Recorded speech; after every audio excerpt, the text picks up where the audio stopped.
നമസ്കാരം.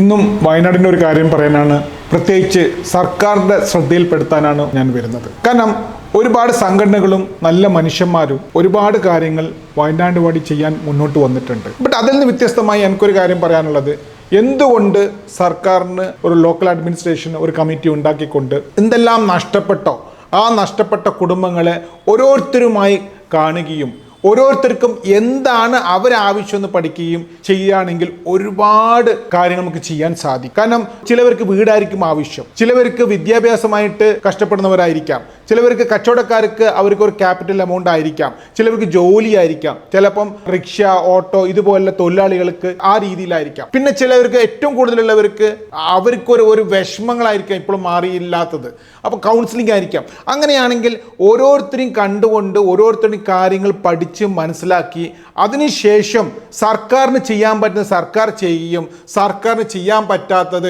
പൊതുജനങ്ങളെ അറിയിക്കുകയും, അങ്ങനെയാണെങ്കിൽ അവരവരെ ആവശ്യത്തിനനുസരിച്ച് അവരവരെ കാര്യങ്ങളനുസരിച്ച് ചെയ്തു കൊടുക്കുകയാണെങ്കിൽ അവർക്കൊരു സംതൃപ്തി ഉണ്ടാവും, അവർക്കൊരു വിശ്വാസം ഉണ്ടാവും, ജീവിക്കണമെന്നുള്ള ആഗ്രഹം ഉണ്ടാവും. ഇപ്പോൾ തന്നെ അവർ പലതും നഷ്ടപ്പെട്ടിട്ട് ദുഃഖത്തിലാണ്. അതുകൂടാതെ എന്തെങ്കിലുമൊക്കെ കാട്ടിക്കൂട്ടിയിട്ട് ഇങ്ങനെ ജീവിച്ചാൽ മതി എന്ന് പറയുമ്പം അവർ സംതൃപ്തി ആവില്ല. അതുകൊണ്ട് തന്നെയാണ് പറയുന്നത്, ഒരു കമ്മിറ്റി ഉണ്ടാക്കുകയും ഓരോരുത്തരെ പറ്റി പഠിക്കുകയും അവരുടെ ആവശ്യങ്ങൾ എന്താണെന്ന് അറിയുകയും അതിനുശേഷം സർക്കാരിന് ചെയ്യാൻ പറ്റുന്ന ചെയ്യുകയും അതിനുശേഷം പൊതുജനങ്ങളെ അറിയിക്കുകയാണെങ്കിൽ ഓരോരുത്തർക്കും ചെയ്യാൻ പറ്റുന്ന കാര്യങ്ങൾ ചെയ്യാൻ സാധിക്കും. ആ രീതിയിൽ വേണം ഇത് പ്രവർത്തിക്കണമെന്നാണ് ഞാൻ ആഗ്രഹിക്കുന്നത്. എല്ലാവർക്കും നന്ദി, നമസ്കാരം.